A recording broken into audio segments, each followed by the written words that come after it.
Hello বন্ধুরা, আসসালামু আলাইকুম। আজ আরেকটি নতুন ভিডিও নিয়ে আপনাদের মাঝে হাজির হয়েছি। আর আজকে খুবই ছোট্ট একটা ভিডিও আপনাদের মাঝে আমি শেয়ার করেছি। দেখতে পাচ্ছেন আমি আপনাদের সাথে একটু কথা বলে নিচ্ছি। আমি এখন রান্নায় চলে যাব। আমি অফিস থেকে এসে কি করলাম সেটাই আপনাদের দেখাচ্ছি। আমি এখানে কিছু আলু ছিলে নিচ্ছি। আমি একটু আলু ভাজি আর রুটি বানাবো সন্ধ্যায় খাওয়ার জন্য। তো দেখতেই পাচ্ছেন আমি একটু রুটিগুলোও করে নিচ্ছি। আমি এটা গম ভাঙিয়ে এনেছি, যেটা ইনস্ট্যান্ট গমটা, সেটা আমি ভাঙিয়ে এনেছি যেহেতু আমাকে গমের আটার রুটি খেতে হয়। হ্যাঁ, এই তো দেখতেই পাচ্ছেন আমি 5টা রুটি করে নিয়েছি। এখন রুটিগুলো খুব সুন্দর করে বেলে নিব। তো বেলে নেওয়ার পর আমি এগুলা ছেঁকে নেব এবং ভাজি করব। করে আমি এগুলা সন্ধ্যার জন্য খাবার হিসেবে আমি এখানে রেডি করছি। আর দেখতে পাচ্ছেন আমার রুটিগুলো তেমন বেশি গোল হয়নি, তারপরেও চেষ্টা করেছি করার জন্য। তাড়াহুড়োর কাজ, আমি অফিস থেকে এসেই রুটিটা তৈরি করছি। যেহেতু চুলায় গ্যাস থাকে না, আমাকে সিলিন্ডারে এখন রান্না করতে হয়। কারণ আসার পরে আমি একটুও গ্যাস পাই না 6টার পরে। তো এই যে দেখতে পাচ্ছেন, আপনাদের সাথে কথা বলতে বলতে আমি রুটিগুলো বেলে নিচ্ছি। এখানে আমি 5টা রুটি বেলেছি আর রুটিগুলো দেখিয়ে দিচ্ছি।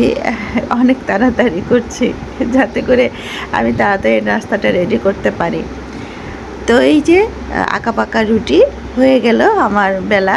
এখন এই রুটিগুলো আমি ছেঁকে নিব। আর ভাজিটা আমি কিভাবে করছি সেটাও আপনাদের মাঝে শেয়ার করব।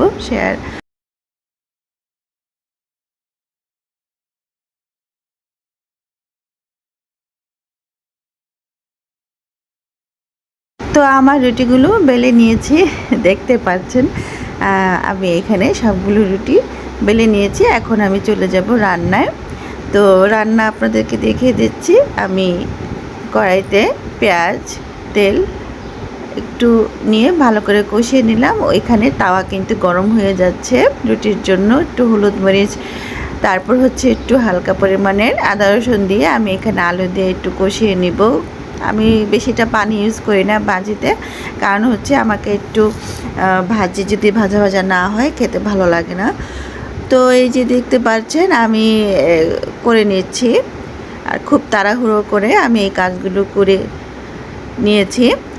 আর রুটিগুলো আমি ছেঁকে নিচ্ছি। এপিট এপিট করে আমি রুটিটা ছেঁকে নিচ্ছি। আমি কিন্তু রুটিকে এত বারবার উল্টে পাল্টে দেই না, আমি 3বার পাল্টাই। প্রথমবার, তারপর দ্বিতীয়বার, তারপর তৃতীয়বারে হয়ে গেল আমার রুটি। তো এই যে দেখতে পাচ্ছেন রুটি কিন্তু অলমোস্ট যে ছ্যাঁকাটা বলে সেটা করে নিয়েছি। আর হয়েও গেছে আমার রুটি। তো রুটি হওয়ার পর আমি ভাজিটাও করেছি। ভাজি আসলে দেখানোর কিছু নেই, যেহেতু ফার্স্টেই আমি এটা কষিয়ে বসিয়ে দিয়েছি। আর রুটি এই তো আমার রেডি। সবগুলো রুটি আমি করে নিয়েছি। আর গমের আটার রুটি যেহেতু। আর তো দেখতে পাচ্ছেন ভাজি। আমি খুবই ক্লান্ত, খুব গরম। এখন আমি একটু রেস্ট নিচ্ছি। তো আরেকটি নতুন ভিডিও নিয়ে আপনাদের মাঝে হাজির হব। সেই পর্যন্ত আল্লাহ হাফেজ। সবাই সুস্থ থাকবেন, ভালো থাকবেন এবং আমার জন্য অনেক অনেক বেশি দোয়া করবেন। টাটা।